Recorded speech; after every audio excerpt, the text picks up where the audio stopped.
The 6:30 a.m. Army Reveille formation was adhered to, but because of his off-post endeavors, the PFC sometimes standing in civilian attire which was permissible, his military activity beginning to assume the portrayal of an assignment rather than a duty. The newfound music involvement having attracted the scrutiny of the unit's hierarchy, and their disquisition was communicated with an overt direct aversion to his off-base participation. The military superiors instilling discipline in many forms of accessory duty to compel compliance with their appraisal, the soldier tolerating the aggravation, accepting what amounted to calumniatory punishment, finding his name threefold on the KP and guard duty rosters, Gary assuming the professional soldiering upper ranks were prejudicial about enlistees' non-military activity. Gary's introduction to the anomalous world of Glenn Froman and the subsequent forming of a musical four-piece band was just a beginning. With Glenn's active military duty about to expire, he entertained a joint partnership with Gary to lease a small vacant 3-2 beer night spot called the Baltimore Club, located in the basement of the Baltimore Hotel on the southwest corner of 1st and C. The club, across the street from the Negro section of Lawton, with a whites-only sign posted above the outside downstairs entrance door. Lester Prestige, the owner, allowing the two to operate the establishment on his 3-2 beer license. One of the attributes of the club was an old upright piano, Gary updating his repertoire from the jukebox. When questioned about his ability, he referred to himself as an apprentice professional, knowing that an apprentice professional is a misnomer, but still an accurate chronicle of self-appraisal. The assessment of a non-existent product until realized should be perpetually addressed, instinctively corrected, consecrated without interruption to the ambience. The young musician finding this a precedent in his musical ambition, freedom of expression wasn't commissioned, but structured. He was a novice to the vocation, but authoritative in his craft, waiting for the edict to emerge. The tall, lanky, sandy-haired musician Troy Ullage and his lead guitar player Jerry Willis introducing themselves to Gary at the Baltimore Club. Troy mentioned that they had sampled the pianist ability one night while he was performing weekends at the Diamond Horseshoe Club with Glenn and Jimmy Clay, and was wondering if he would be willing to sit in with them, explaining that their band, the Rhythm Tamers, was competing in a talent contest broadcast on Lawton's KSWO-TV Channel 7, on Saturday afternoons. The band having prevailed in the first preliminary contest, and the addition of a pianist would enhance the band in the next round of competition. There was no hesitation from Gary, affirming confirmation. It was an inducement to experience a degree of professionalism with a local but eminent established band. The Rhythm Tamers, with Gary's addition, now a sextet for the contest, winning the second series of the televised talent contest, but on the third competition losing the write-in ballot vote. The pianist discovering a new resolution, having the opportunity to work with this accomplished group, making an inquiry about the Rhythm Tamers' base of operations and how often they performed. The community of Frederick being the residential home for Troy and Jerry, the band engaging in musical enterprise on weekends but with occasional weekday gigs. Their music expertise centered around country, blues, and of course rock.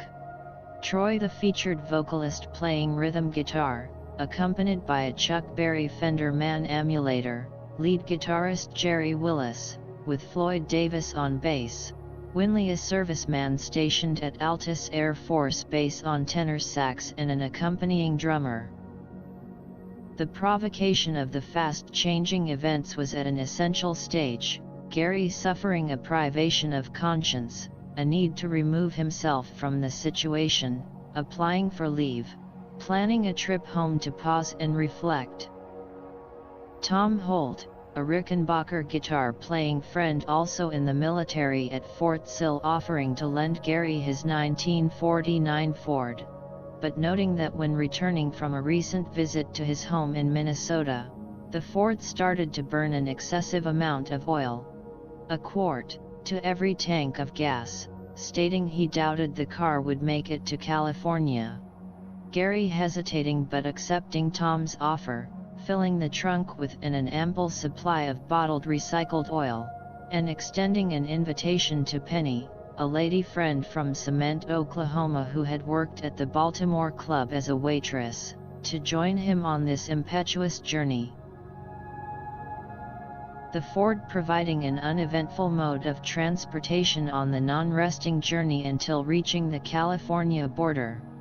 The six-cylinder engine refusing to start unless pushed or stopped on a downhill slope. Once this began, the remaining venture to the Bay Area found the car having to remain running when purchasing gas and adding oil. Gary's arrival with his undisclosed companion causing some family consternation, but Penny's presence was accepted. Their stay was brief but satisfying, joining the family for an extended weekend at their Pioneer Cabin building site on Highway 88. Gary recalling his boyhood ventures in this Sierra Mountain eminence of tranquility.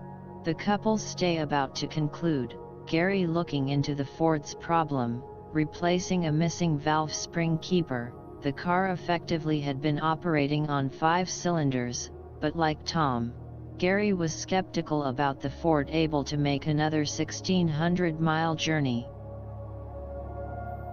Approaching Fresno, the Ford began acting up again. A decision was made, the Ford would best remain in California. Arrangement with Tom for the title transfer and a sale could come later.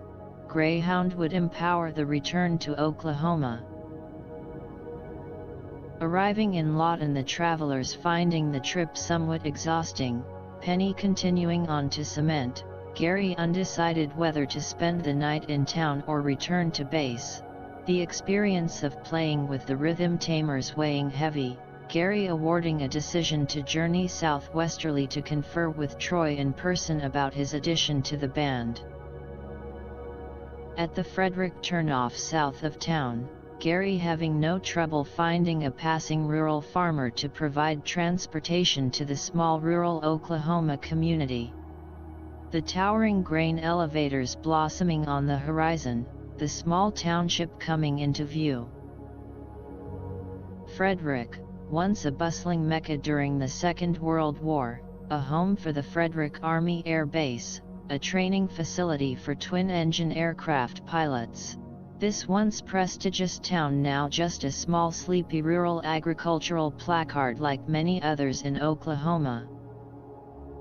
Gary finding a pay phone at what appeared to be the remnants of a once vibrant bus station, knowing Troy was steadily employed in a family man with children, deciding to place a call to Jerry Willis, the Rhythm Tamers' lead guitarist. He was somewhat hesitant in calling Jerry, the two having only worked together on the television talent show.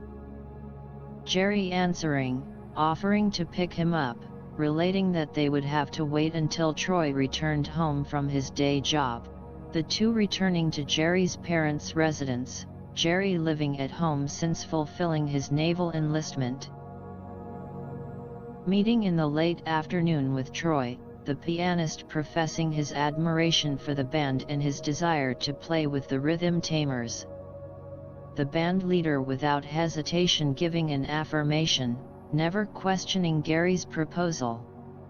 The young musician aware of his conflicting military circumstance, but for the time being accepting the path of consequence. Willing to chance a venture down destiny's road. A sequestered certainty beginning to make itself visible.